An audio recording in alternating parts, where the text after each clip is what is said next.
A todos buenas noches y bienvenidos a la Casa de América. Bienvenidos sobre todo los ponentes que están hoy en esta mesa. Yo quería reiterar nuestro agradecimiento, por supuesto, al Consejo España-Estados Unidos, que está aquí representado hoy por el embajador Manuel Lejarreta, que tomará la palabra después de mí, y por supuesto a la revista Tribuna Norteamericana, cuyo editor, Antonio Gorpegui, hablará también después, antes de dar paso a la mesa. Este tipo de actos, que ya son tradicionales aquí en la Casa de América, consisten en presentar la revista, en este caso el número 20, y abrir después un debate que hoy versará sobre la diplomacia española en Estados Unidos. Los organizamos siempre con el Instituto Franklin de la Universidad de Alcalá de Henares y, como decía, con la Fundación Consejo España-Estados Unidos. Contamos hoy en la mesa con la presencia de Alicia Montalvo, del ICEX, gracias Alicia, de Fidel Sendagorta, director general para Iberoamérica, del embajador Inocencio Arias, de todos conocidos. Gracias por tu presencia también aquí, subsecretario y embajador, y de Cristina, que estás aquí para moderar la mesa, si entiendo bien, ¿verdad? Muy bien, pues sin más, les deseo a todos una velada muy interesante y, por supuesto, agradezco su presencia y paso la palabra al embajador Lejarreta.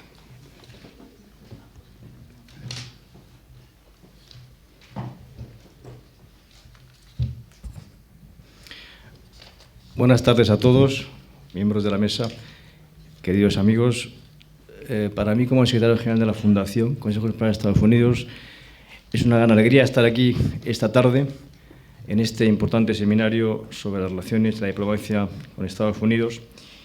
Y siguiendo con las palabras de Santiago Miralles, quería decir que para nosotros es muy importante estar aquí por varias razones.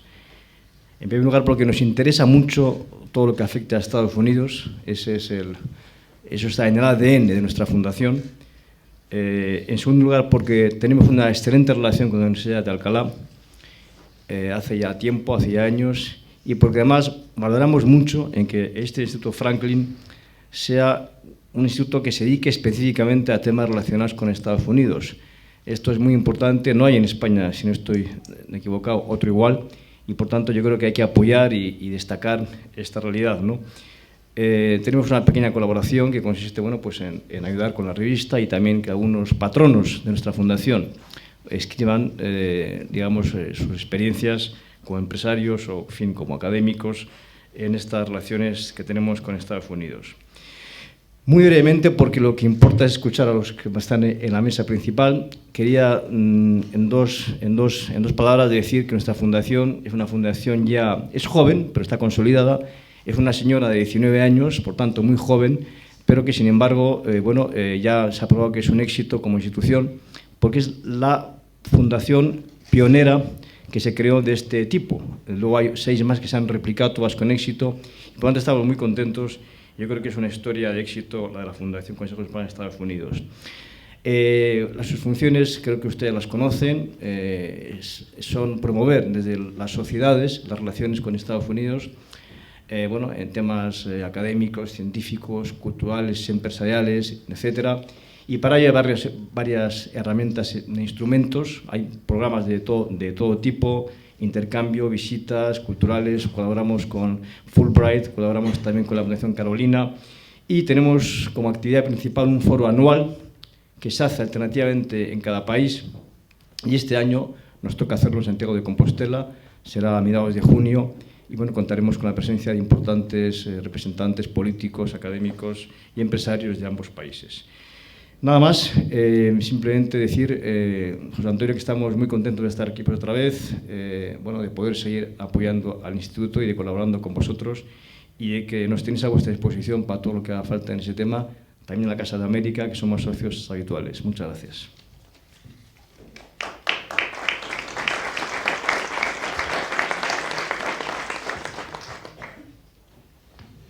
Muchas gracias, embajador y secretario de la Fundación, por tus palabras. Los sentimientos son siempre mutuos y nosotros pues encantados siempre, como llevamos ya mucho tiempo colaborando con la Fundación Consejo, cada vez una colaboración creo que más intensa y más fructífera, y por supuesto pues en la Casa de América pues nos hemos sentido siempre como nuestra propia casa desde que se inició la nueva etapa de la Casa de América, y ya por el año, creo que recordar que debía ser el año 91-92, porque yo daba clases y fue un año en que tuve un accidente de esquí y venía a dar clase aquí con muletas, como sobre todo pues desde que Tomás también se hizo cargo, tu antecesor, y ahora contigo pues es siempre un placer.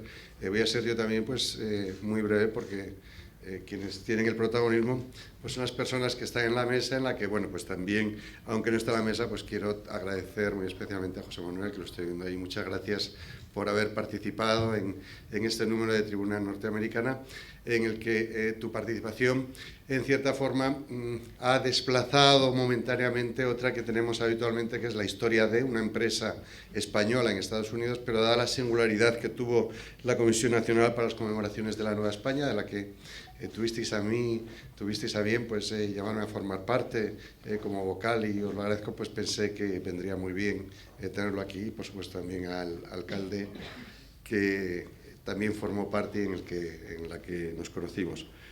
Este es el número 20 de Tribuna Norteamericana.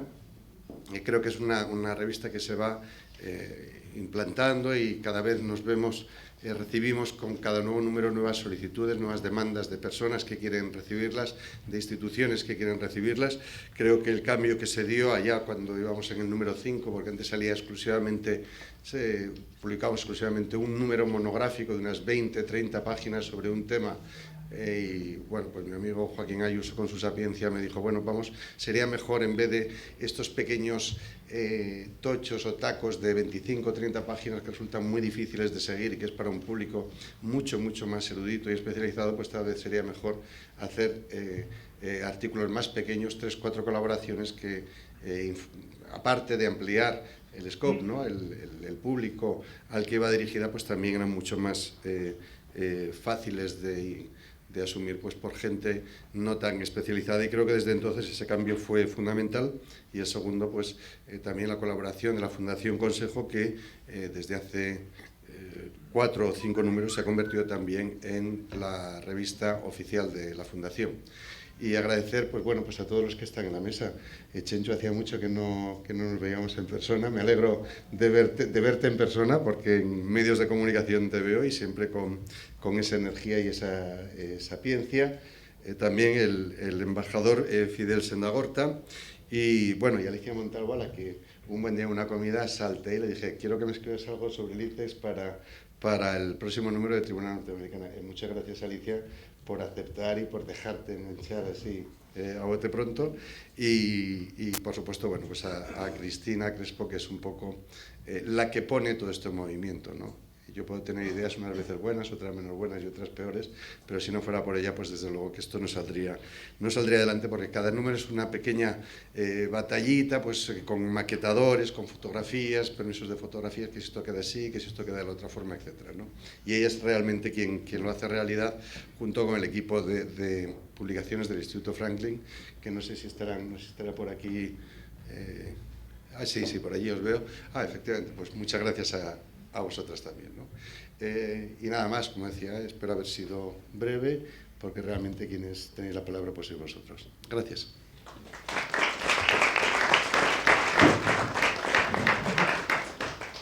Bueno, muchas gracias, José Antonio, muchas gracias a todos por venir esta tarde. Contamos en esta mesa con 3 ponentes de excepción.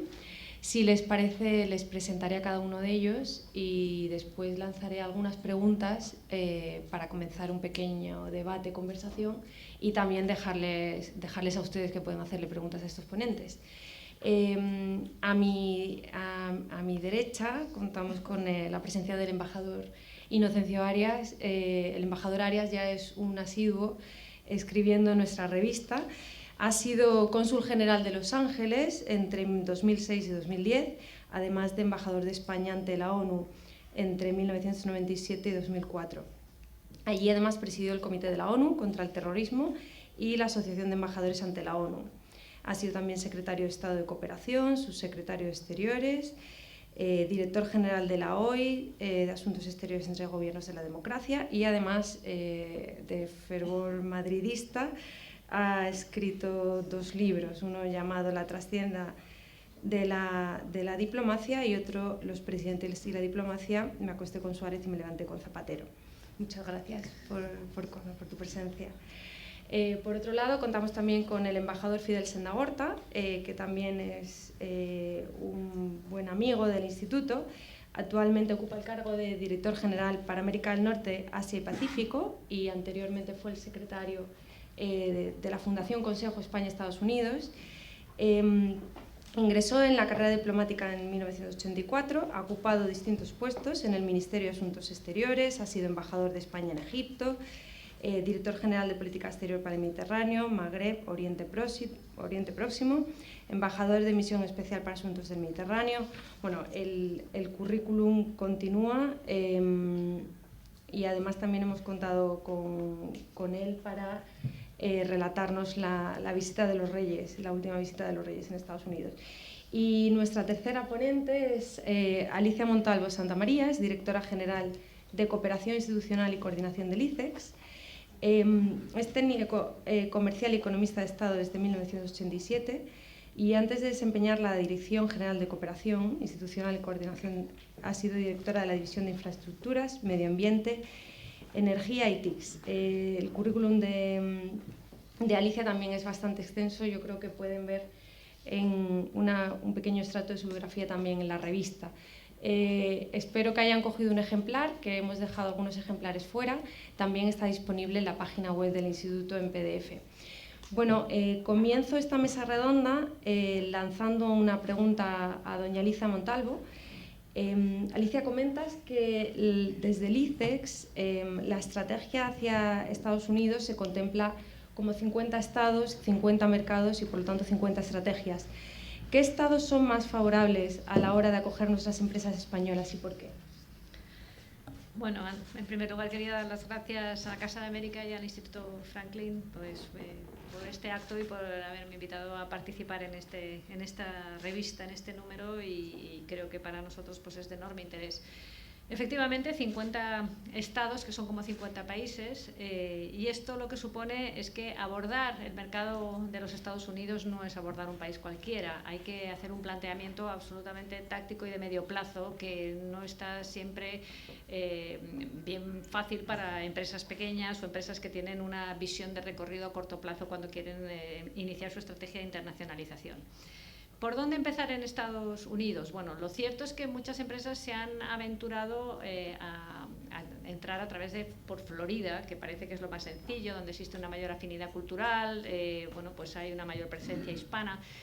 Eso fue originalmente así, pero ahora yo me atrevería a decir que han cambiado mucho las cosas. Ahora hay además agencias como la agencia Select USA, que es una agencia americana que se dedica a la atracción de inversiones, que precisamente lo que intenta es que atraer inversión a distintos estados y poniendo mecanismos, incentivos para que las empresas así lo hagan. Estamos viendo, por tanto, que muchas empresas españolas ahora están acudiendo pues, a nuevos estados como Texas o Carolina del Sur, donde se encuentran esquemas de incentivos muy favorables y donde además se encuentran que existe competencia entre los distintos estados para atraer inversión.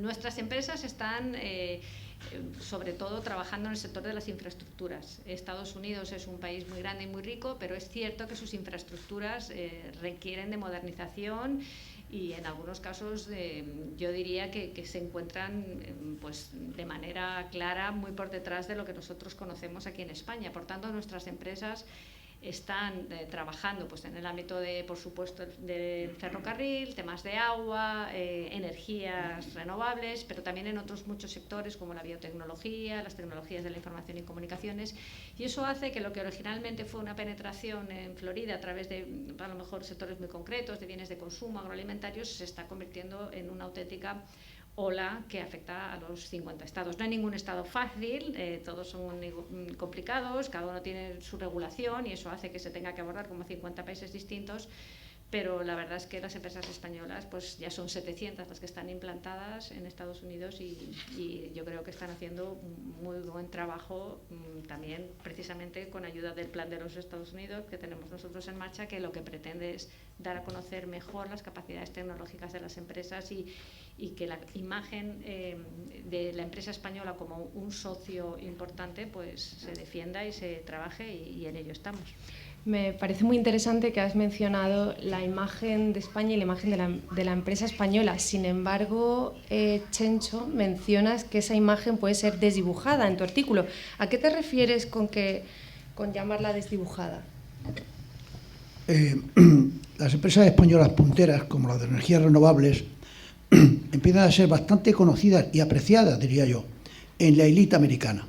Pero en el ciudadano estadounidense en general, incluidos los que tienen una cierta cultura, la imagen de España sigue muy desdibujada, muy difuminada, unida con frecuencia a clichés de la paella, el flamenco, y en definitiva no despreciada, pero tampoco apreciada. Otra cosa diferente es en las élites políticas y económicas, que hace 15 años éramos desconocidos y ahora no lo somos, pero estrictamente las élites. Hace 15 años incluso era la élite. Yo conté en alguna ocasión una anécdota que me pasó en un viaje con el actual rey de España, que entonces era príncipe, que visitamos 3 estados del sur, quiero recordar, Nuevo México, Texas, y no sé cuál fue el otro, y entonces era su secretario o secretario de Estado, y en consecuencia me sentaban muy cerca en la mesa donde estaba el príncipe.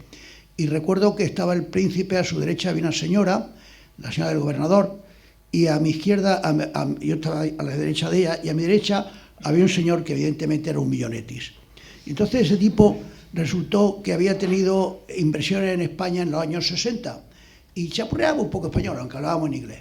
Y me dice, excuse me, ambassador. Digo, usted dirá.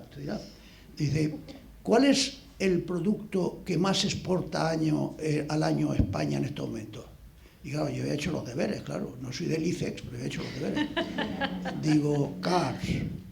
Dice, no. I mean, what you sell abroad. Digo, yes, cars. Dice, no. What you send from Spain, lo que usted manda de España afuera. Digo, le dijo otra vez, coches. Y el cabrón no se lo creyó. Me miró toda la comida así, y incluso cuando nos estábamos poniendo los abrigos al salir, me estaba mirando como diciendo, este mamón de la pajarita que se quiere quedar conmigo. No se lo creía, un tío que había tenido, era inconcebible. Ahora eso no ocurriría.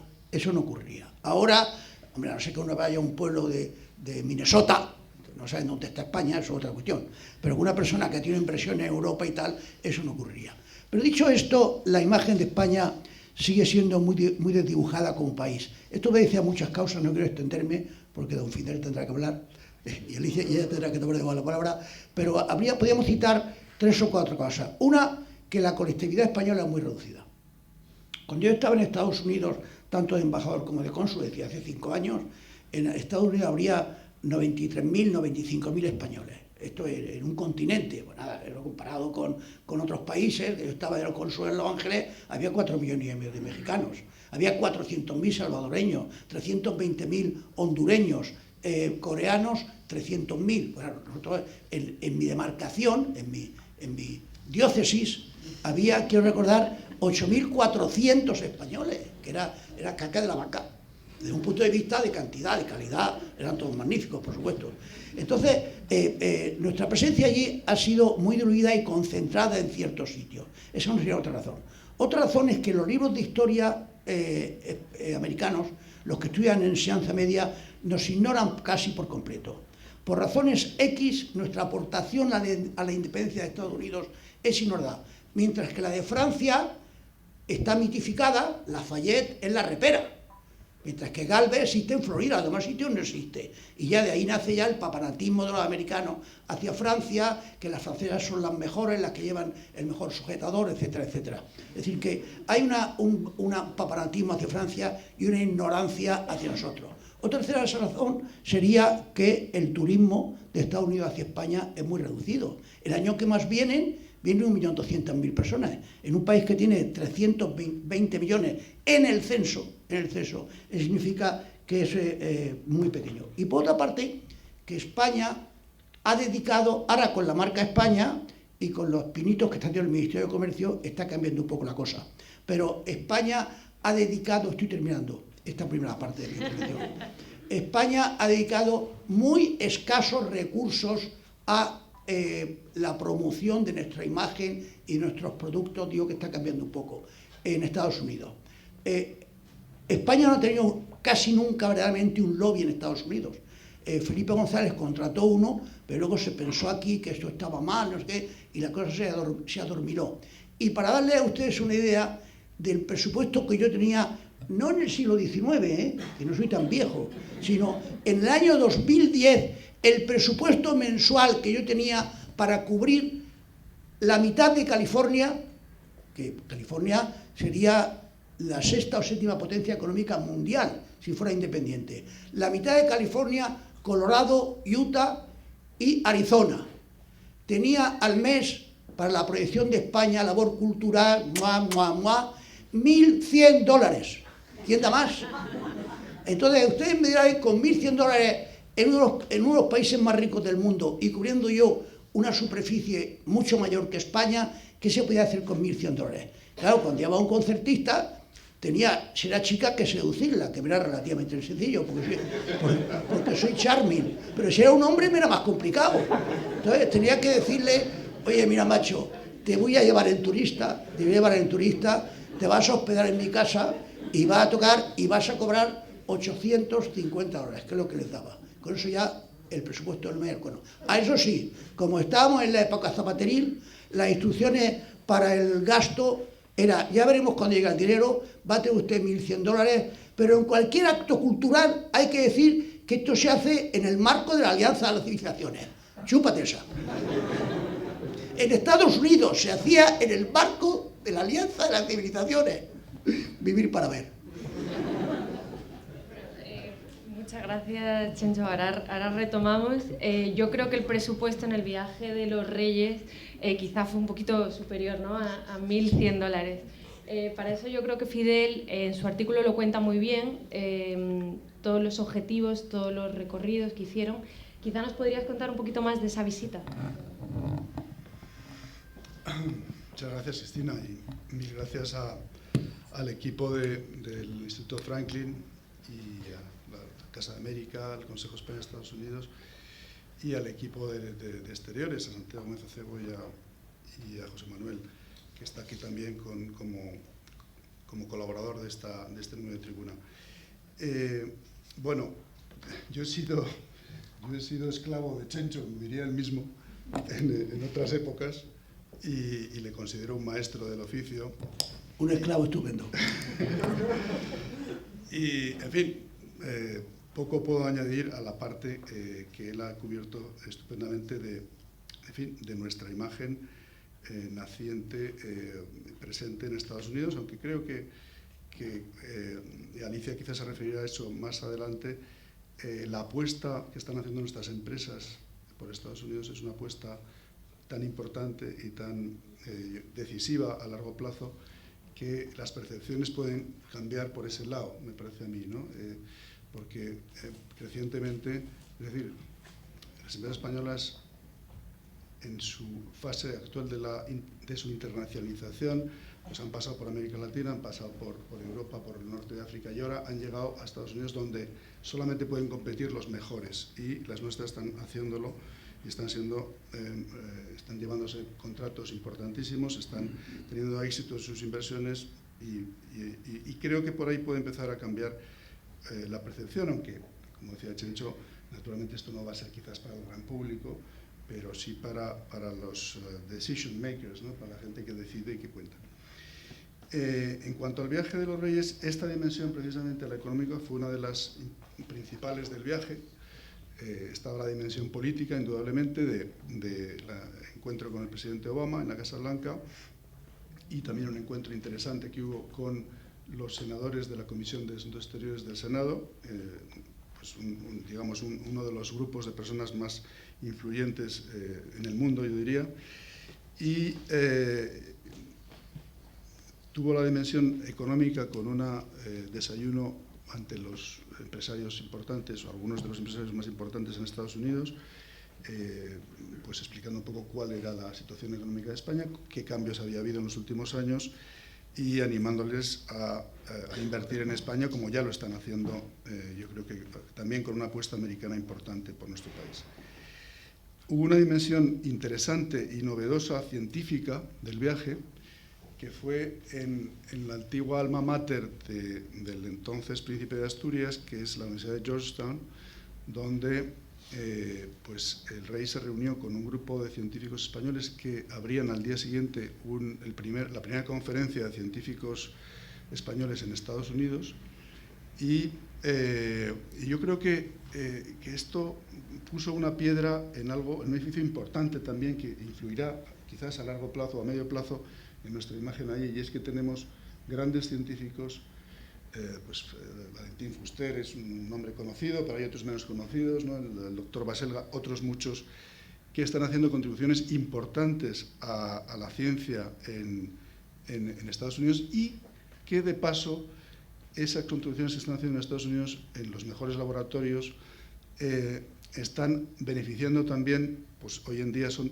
las redes de científicos alcanzan, pues no se limitan al sitio físico donde están, sino que a través de las redes sociales e Internet alcanzan a España y están también contribuyendo a mejorar el nivel científico en España gracias a esta excelencia de nuestros científicos en Estados Unidos. Entonces esto fue, bueno, yo creo que, ya digo, una primera piedra de algo importante que está empezando a crecer. Hubo una parte cultural e histórica que cuidamos bastante porque, como dice Chencho, a veces no se recuerda lo suficiente, pero no sé si, Chencho, si decirte, quizás menos en España se recuerda que en los propios Estados Unidos, ¿no? Porque cuando vas a visitar la casa de George Washington, que lo hizo el rey de España, lo primero que te enseñan es un Quijote que se compró George Washington, animado por nuestro primer embajador allí, Diego Gardoqui, que le dijo que ¿cómo que no ha leído usted la novela? Es una de las mejores novelas que se han escrito nunca. Y tanto le intrigó a George Washington que a la semana siguiente fue a Filadelfia a buscar en la librería mejor que había y se compró un ejemplar del Quijote que allí está en su librería. En fin, son cosas quizás quiero decir, poco simbólicas, pero a mí me parecen significativas para indicar que hemos estado desde el principio del nacimiento de Estados Unidos con ellos. Bernardo de Gálvez fue una gran contribución a la independencia americana y todo eso quisimos ponerlo también de manifiesto, y especialmente con el 450 aniversario de la fundación de San Agustín, primera ciudad europea en territorio norteamericano, en el que se celebró pues, el foro España-Estados Unidos, que yo creo que fue un foro pues, de gran éxito en cuanto al diálogo entre dos países que tienen muchas afinidades, pero que a veces necesitan ocasiones para darse cuenta, ¿no?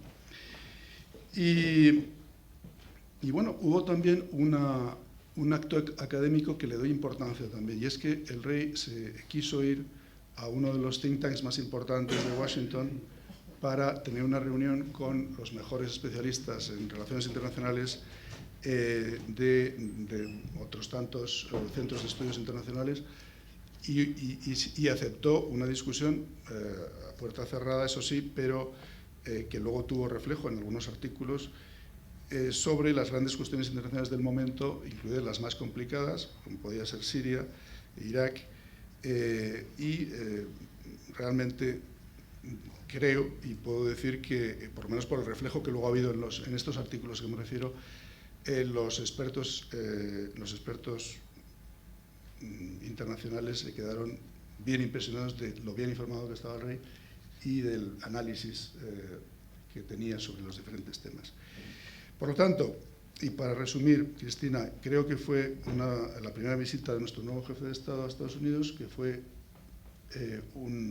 la primera, esperamos que de muchas, y el principio también de construir en sectores que todavía no nos perciben en Estados Unidos como actores, como puede ser el científico, pero que nos van a empezar a percibir, y yo creo que todo lo que se hizo tiene un sentido y vamos a... Es decir, nos sirve un poco de hito para construir un relato más atractivo de cara a Estados Unidos para el futuro, ¿no?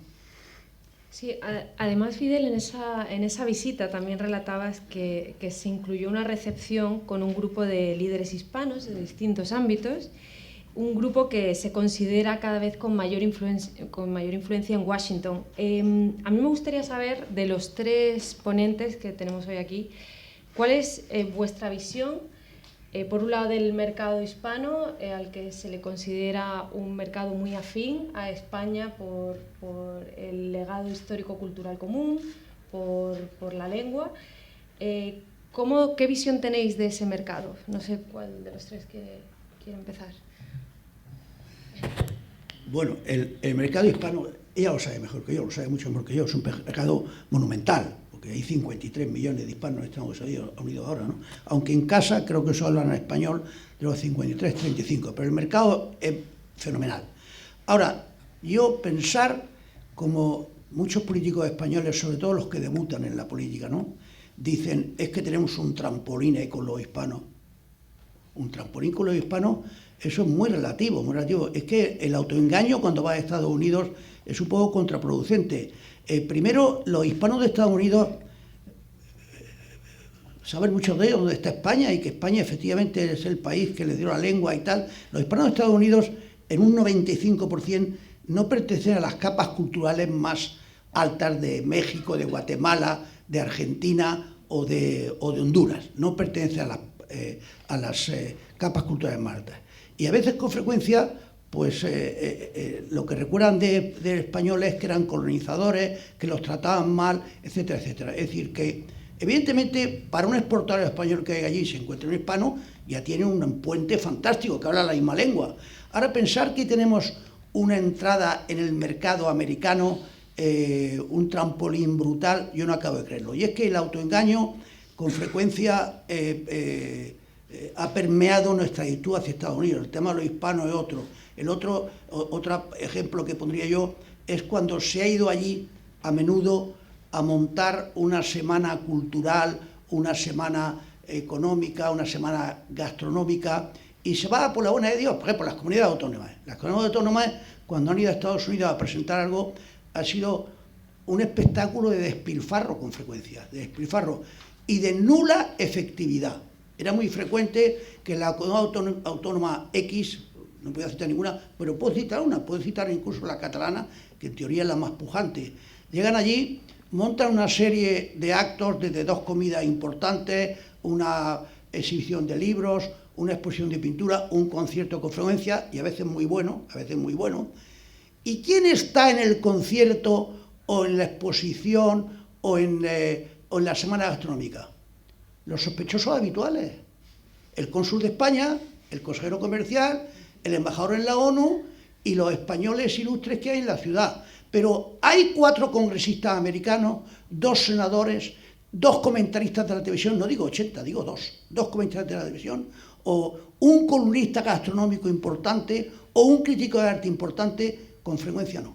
Con frecuencia, y es porque se ha montado un poco improvisado. Ahora, como aquí ha tenido eco, como la comunidad autónoma de turno se ha llevado a mesa y mantel, por supuesto, a 8 o 10 periodistas de esa comunidad autónoma, en los periodistas, estómagos agradecidos, no van a decir, esto fue una caca, hombre, no, porque además ha estado bien, lo que han hecho estaba bien, el concierto no estaba nada mal, la semana gastronómica estaba bastante bien, y los libros presentados eran buenos libros. Pero claro, si no ha ido la gente que tiene que ir, ¿de qué te sirve? Es decir, que hay un poco de autoengaño, y termino con esta frase de autoengaño. Pensemos en el cine español. Qué duda cabe de que el cine español ahora no es totalmente, subrayo totalmente, desconocido en Estados Unidos como hace 20 años. Por ejemplo, Almodóvar es un director muy apreciado. Yo recuerdo cuando yo estaba en Los Ángeles que si uno veía una encuesta entre los 8 o 10 críticos americanos de cine más conocidos y les preguntaban, diga usted los 6 o 7 u 8 directores de cine mundiales que más le interesan a usted ahora, de 8, 5, 6 pondrían a Pedro Almodóvar. Seguro. Ahora, la proyección en el público, en Estados Unidos hay 4.000, las películas importantes, La Guerra de las Galaxias y todas estas, y ahora sobre todo las de dibujos infantiles, se pueden proyectar en 4.100, 4.200 salas el día del estreno. Almodóvar, que es el gran español conocido allí, la presentaba en 22, 23 salas. 2 o 3 en Nueva York, 2 o 3 en Los Ángeles, a veces una. Almodóvar, a veces una. Una en Chicago, otra en Filadelfia. O sea que dentro de... Bueno, y otros directores españoles, ningún americano sería capaz probablemente de citar a otro, ninguna afición al cine. Por lo tanto, aquí hasta en esto, hasta en algo que tiene para ellos calidad, porque Almodóvar para ellos tiene calidad, hasta en esto el impacto es reducido. Ahora uno oye aquí a los palmeros del cine, que son como los palmeros de la Moncloa. Los palmeros de la Moncloa, de todos los presidentes que hay en la democracia, es que el presidente X me es igual que sea Adolfo Suárez, que Aznar, que Felipe González. Los palmeros, los que trabajan en la Moncloa, es que ha tenido una entrevista el presidente con un colega suyo, se marcha el colega y hay 2 o 3 que le dicen: presidente, ¿cómo has estado? ¿Cómo has estado? Es que no se puede aguantar cómo has estado. Es que le has dicho las cosas lo más claro, tal y tal. Entonces aquí algunos que han visto en Estados Unidos una película, o que han oído, con razón, porque películas españolas hay algunas muy buenas, que han oído que un americano le ha pedido por una película que se ha proyectado en Los Ángeles en un cine 2 semanas, en un cine, y que yo he ido y estábamos 12 personas, como ahí se lo ha pegado y dice: bueno, es que el cine español está haciendo estragos en Estados Unidos. Pero for God's sake, no está haciendo los estragos. Es decir, que no hay mucho realismo, paro. Bueno, yo creo que Alicia tiene experiencia en la organización de actividades. En tu artículo mencionas el plan de promoción de la imagen de las empresas españolas en Estados Unidos, y eso yo quiero que nos cuentes un poquito, y además un poco enlazar con lo que hablábamos antes de cómo se aproximan las empresas españolas a estas minorías hispanas. Bueno, realmente el plan de los Estados Unidos justamente lo que persigue es darnos a conocer entre los que no tienen referencias muchas veces ni de dónde está España, ¿no? Y por eso lo que buscamos sobre todo es trabajar las relaciones institucionales. Yo creo que uno de los grandes logros del plan de los Estados Unidos ha sido que ha conseguido aglutinar a los grandes prescriptores españoles que han sabido, bueno, pues sacar adelante infraestructuras, grandes proyectos en temas de agua, temas de sanidad, que sean ellos los que verdaderamente esto lo cuenten a sus homólogos en los Estados Unidos. Es decir, la comunicación institucional funciona muy bien cuando va de la mano, digamos, de la acción comercial, porque la acción comercial pues puede pensarse que es puro marketing, pero cuando vas de la mano del prescriptor, pues es cuando puedes realmente vender proyectos. Entonces, yo creo que esa es una de las principales tareas del plan, dar a conocer el potencial de las empresas españolas, y también un tema muy importante, que es que las propias empresas españolas que trabajan en un mismo sector hablen con una única voz. Yo creo que la aventura de la internacionalización en los Estados Unidos muchas veces han sido aventuras individuales de las grandes empresas, pero desde hace unos años y con la puesta en marcha de este plan se ha trabajado mucho la idea de trabajar, de actuar con una sola voz frente a las autoridades locales, y eso también nos ha dado mucha fuerza, y es algo en lo que las empresas españolas no siempre han trabajado, y creo que las actividades del ICEX trabajan mucho la creación de comunidades, de ecosistemas, que efectivamente lo que se pueda es ver la empresa española como un sector potente en las áreas de las que se trate.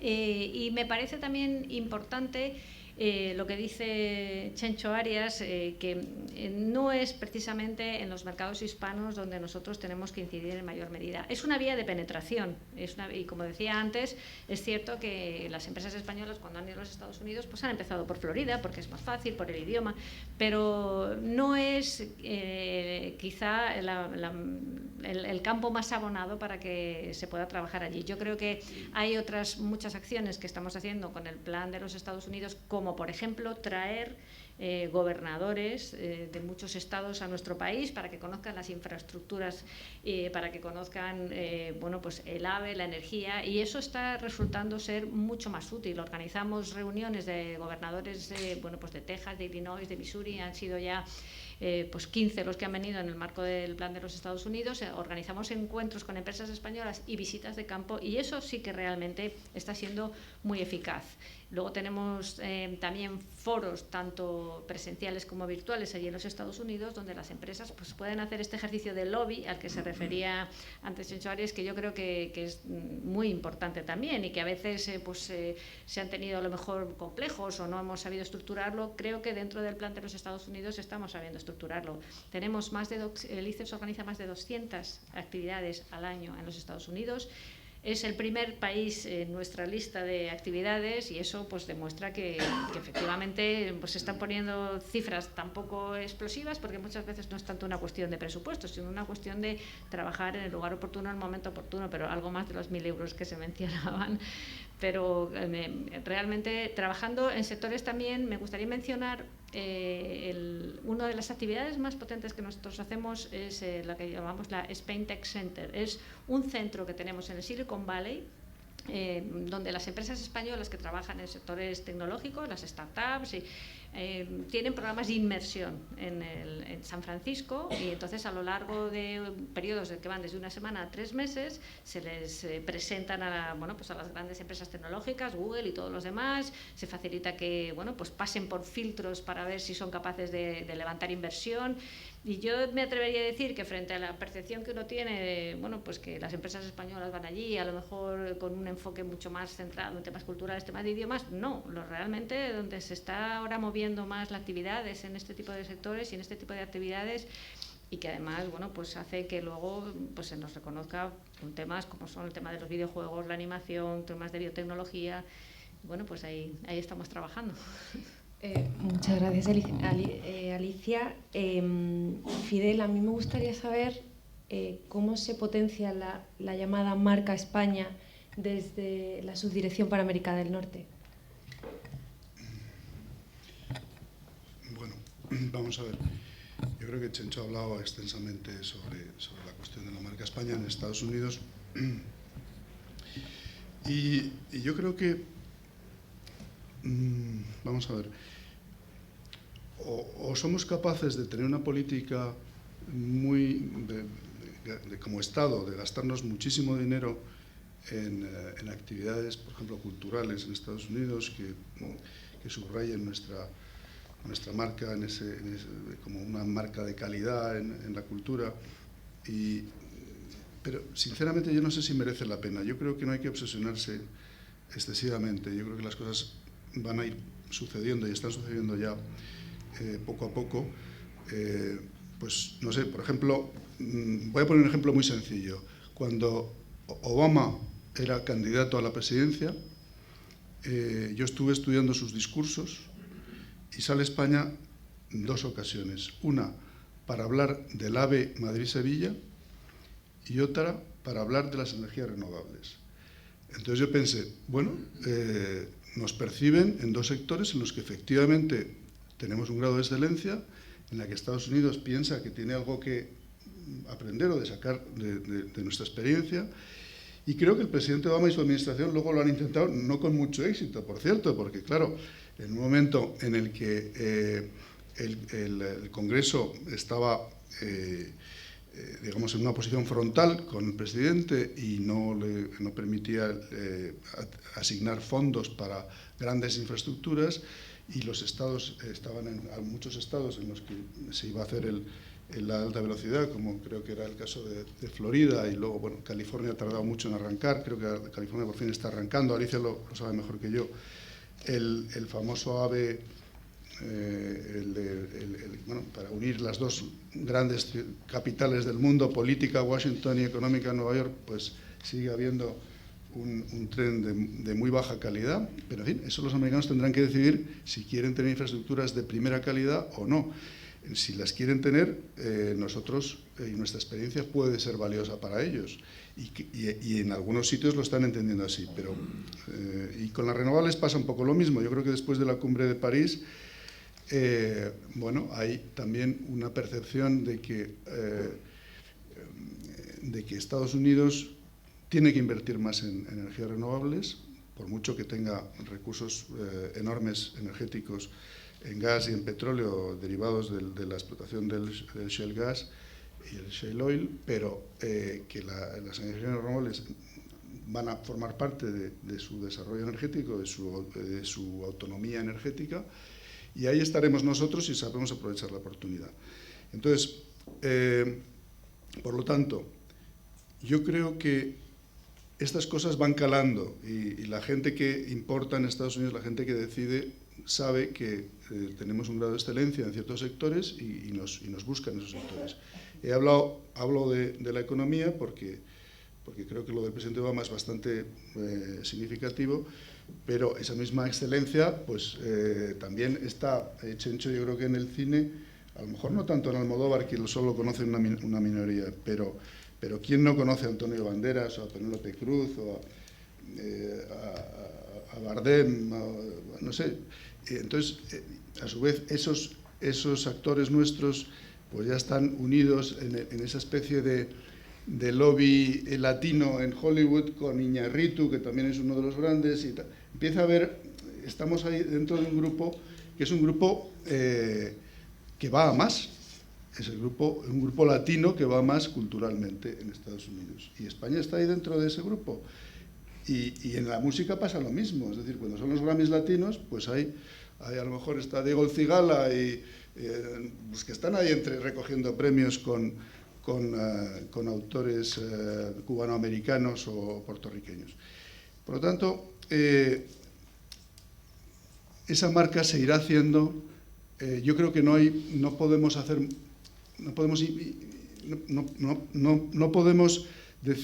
creer que podemos dar un salto adelante brutal invirtiendo mucho dinero, porque yo creo que no es así, pero la propia excelencia de los españoles en muchos ámbitos va a ir creando una diferencia cada vez mayor. Necesitamos que eso se cuente, y se cuente, como decía Chencho, que lo cuenten los americanos, que no lo contemos aquí en los periódicos españoles, en la televisión española, sino que lo cuenten los periodistas, y eso necesitamos cultivar a esos periodistas, necesitamos enseñarles lo que se está haciendo. Muchas veces ellos lo ven, no hace falta enseñarles nada, pero en fin, ahí quizás sí haya un terreno en el que se pueden hacer cosas. Chencho quería añadir algo. Sí, bueno, yo no quiero que se malinterprete. He dicho antes que en las élites, en la gente que entiende y que está en la parte superior de la escala social, las empresas españolas, varias de ellas, tienen prestigio, entre otras cosas, porque son rivales de las americanas y a veces les damos sopa con ondas. Por lo tanto, en la élite no lo discuto, porque sí lo saben que hay buenas empresas españolas que son punteras en el mundo, es que es así. Por lo tanto, no lo discuto. Pero yo insisto en la población americana en general, incluso en la gente que tiene un cierto grado cultural. Por ejemplo, ¿qué nombres serían reconocibles, si no la cara, y con frecuencia la cara, el físico, pero como nombres? Pues habría de españoles media docena. Estarían Plácido, que es probablemente el más conocido. Plácido ha cantado, creo que 40 y tantos años en el Metropolitan de Nueva York, casi todos los años canta, y ha hecho la versión inaugural, que es lo que da más tiempo, más veces que Caruso, creo que 22 o 23 veces. Pues Plácido, Nadal, Gasol, Penélope y Banderas. Los demás, ya Bardem, menos, el rey nuestro no lo conocen, Rajoy y Zapatero, forget it. No tienen la menor idea de quién es, porque con Felipe González aún, o con Aznar, en la época de Aznar Felipe González fue muy conocido, sobre todo después de que nos quedamos en la OTAN, que los americanos pasaron un poco de miedo, y luego con la conferencia Oriente Medio, que le dio a él mucha proyección fuera, tanto en Estados Unidos como en otras partes del mundo, y luego Aznar fue el gran amigo de Bush, y en la época de Aznar fue la única vez que yo he visto, y aparte que he estado 11 años en Estados Unidos, me casé allí, voy todos los años 2 veces, la única vez que he visto yo que en el New York Times hay una editorial llamando a ETA terrorista, en la época de Aznar. Eso fue en la época de Aznar. Pero si quitamos esto, antes hablábamos de personajes históricos. Por ejemplo, los 2 personajes históricos españoles más conocidos allí serían, efectivamente, Bernardo de Gálvez y Fray Junípero Serra. Serían los 2 más conocidos.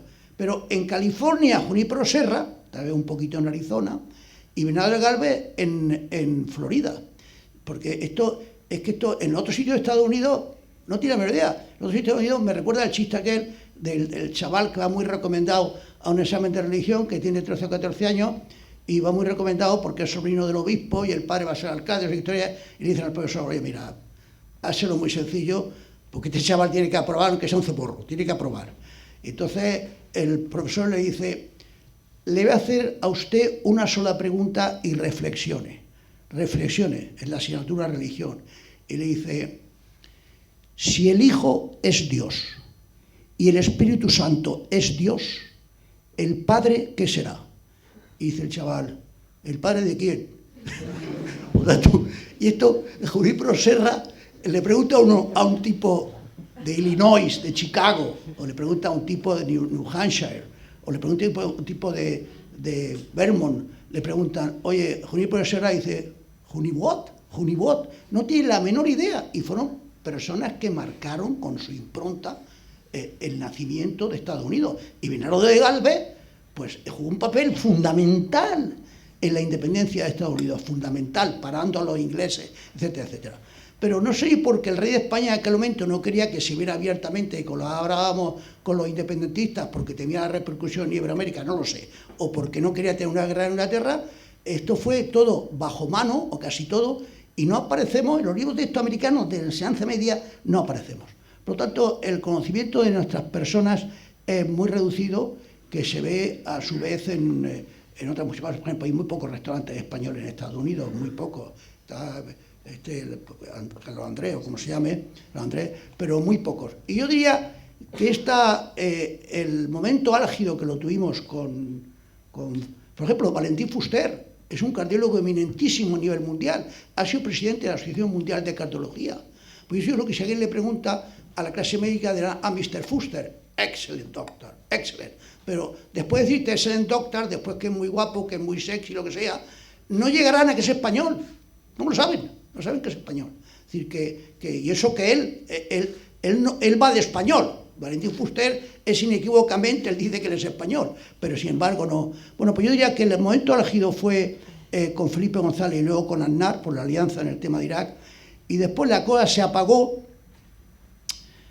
Zapatero ya sabemos que metió la pata en varias cosas con Bush, no tengo momento de extenderme en ello, pero en fin, metió la pata en varias cosas, de no levantarse con la bandera, luego cuando dijo aquella frase infausta en Túnez cuando le preguntaron qué sería bueno para que se parara la guerra de Irak, y tuvo los pantalones de decir que todo el mundo siguiera su ejemplo y todo el mundo se marchara de Irak y dejara a Estados Unidos solo, lo cual a Bush no le encantó. Entonces, Bush fue el único líder occidental que no se sentó nunca en una reunión con Zapatero, no se sentó nunca ni a desayunar, ni a comer, ni a departir, ni nada. Luego Zapatero intentó mejorarlo con Obama, y lo quiso mejorar sinceramente, incluso yo diría que hasta se enamoró de Obama, después de aquella conversación telefónica que tuvieron, que duró 10 minutos con el intérprete, y que al terminar, antes decía los palmeros de Moncloa. Los palmeros de Moncloa, yo lo leí en varias revistas, lo tengo recortado, que decían, ha habido una complicidad entre ellos, una cosa increíble. Es que la sintonía que ha habido era increíble, es que no te lo puedes imaginar. Y uno piensa, coño, en 10 minutos y con intérprete y por teléfono, complicidad, enamorarse, es un poco too much, ¿no? Pero en fin, él independientemente que creo que era un poco cursi, que se enamoró de Obama y tal, sin embargo, él hizo todo lo posible, ahí le doy crédito, hizo todo lo posible por tapar la espita que le había abierto, voluntaria o involuntariamente, con Bush. Y se esforzó denodadamente, pero claro, él se enamoró de Obama y Obama no se enamoró de él, porque tenía otros amores. Claro, que tenía el judío y tenía que estar con Putin y el británico, etcétera, etcétera. Entonces, al final, Obama ni siquiera vino aquí. Tenía que haber venido a la cumbre Unión Europea, Estados Unidos, pero ya que vino aquí, no porque tuviera nada en contra de Zapatero, que no lo tenía, no, en absoluto. Bush le tenía ojeriza, pero Zapatero no se la tenía. Pero no vino pues por otras razones, porque estaba ocupado, porque en la cumbre anterior, que había sido en Holanda o no sé dónde, Obama encontró que no sabía a quién dirigirse, si al presidente de la Unión Europea, que era Holanda, si al presidente de la Comisión, si le decían el que manda aquí es el alemán y el francés. De hecho, le dijo, de esto no asisto más en mi vida a estas cosas. Por lo tanto, ni siquiera eso, que no hubiese significado un poco de proyección fuera, porque cuando viaja el emperador, van todas las televisiones americanas detrás, pues ni siquiera eso tuve mala suerte, y eso no es culpa de Zapatero. Y luego con Rajoy la cosa también ha estado desdibujada, que por decir que políticamente pues tampoco hemos tenido mucha proyección en Estados Unidos en estos últimos 12 años ya. Creo que Fidel querías añadir algo, ¿no? Bueno, lo que quería decir un poco al hilo de lo que está diciendo Chencho es que realmente ha habido un desencuentro muy grande entre los dos principales partidos que se han alternado en España en el poder durante el tiempo desde la Constitución sobre las relaciones con Estados Unidos.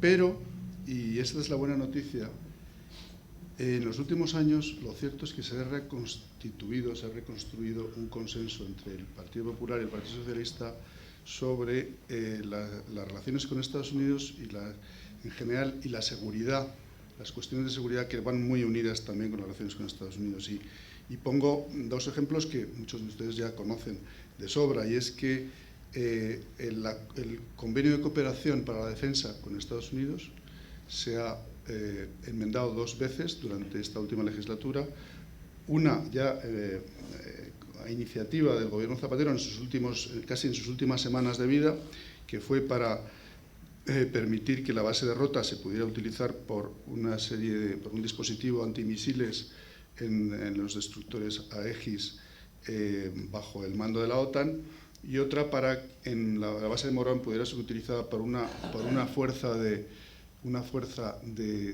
utilización en caso de crisis, de emergencia, que permitiría pues, salvar o rescatar, por ejemplo, pues, personas de una embajada que estuvieran en peligro de un ataque yihadista, como lo que ocurrió en Bengasi, que costó la vida al embajador americano. Bueno, en fin, y operaciones de este tipo. Pues bien, las 2 enmiendas del convenio que tenían que pasar por las Cortes fueron aprobadas con el apoyo del Partido Popular y el Partido Socialista, además de otros grupos. Y eso me da a mí realmente optimismo sobre que hemos reconstruido algo tan difícil como necesario, que es que en cuestiones de Estado los 2 grandes partidos de España ahora son partidos que tienen que compartir la escena, como ustedes saben muy bien, con otros partidos emergentes, pero por lo menos los 2 grandes partidos han encontrado una vía para reconstruir ese consenso en torno a relaciones con Estados Unidos. Yo creo que hay que subrayarlo porque creo que de cara al futuro es importante. Bueno, yo creo que ya podemos dar paso a las preguntas del público. O sea que si alguien tiene alguna pregunta.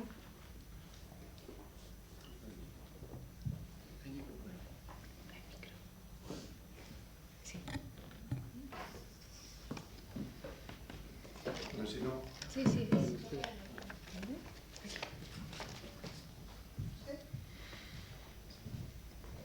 Sí. La primera es una reflexión-pregunta, ¿no? Estados Unidos no se preocupa de España, pero Estados Unidos se preocupa de muy pocos países. Pero de todas formas, respecto un poco tanto para ti, Fidel, como para Chencho, veía este fin de semana, o reveí este fin de semana la película Amistad, ¿no? La del barco negrero que fue apresado, etcétera, etcétera, a comienzos del 18, una película de Spielberg que tuvo pues, un cierto éxito. Claro, la imagen que se ha dado de España era la de la reina Isabel II saltando en la cama con una muñeca. O sea, que se estaba debatiendo y juzgando en Estados Unidos el futuro de 45 negros o afroamericanos. Entonces, negros imagino que serían, porque se está debatiendo si eran realmente de África o de dónde eran, ¿no? Y la imagen que se daba de España era la de la reina Isabel II saltando. Cuando estaba viendo la película decía yo, claro, nosotros podemos hacer mucho desde España, pero una película de Spielberg, la imagen que está transmitiendo a los españoles, aunque sea de comienzos del siglo XIX, es esta, ¿no? No sé si se puede luchar contra eso o está un poco la batalla perdida. Y la pregunta para ti, Alicia, has mencionado las 700 empresas españolas que tienen negocios en Estados Unidos. Y efectivamente, el número de 700 lo llevo escuchando desde hace 2 años. ¿Se ha estancado o se ha tomado ya como referencia los 700 y ahí nos quedamos en los 700 y estos 2 años realmente no se ha incrementado? Vamos a ver, yo no debería contestar. Si Fidel ha visto la película, que conteste él. Yo, por lo que me han contado, es un auténtico panfleto. Un auténtico panfleto antiespañol. Entonces, yo, que en algunas ocasiones me invitaban en Nueva York a hablar en coloquios de cosas que tuvieran que ver con España, con obras de teatro española o sobre todo con películas que tratasen remotamente de España. Recuerdo una vez que me llevaron a una ciudad muy cerca de Nueva York, residencial, de gente con bastante fluido, que proyectaron la película sobre el italiano Perlasca, en la que Perlasca fue un señor que trabajó en la Embajada de España en Budapest durante la Segunda Guerra Mundial y que salvó a centenares de judíos. Pero en realidad, la idea de darle pasaporte español a personas que eran españolas, que tenían un apellido remotamente español y se lo falsificaban, no es de este tal Perlasca, que hizo una buena labor. La idea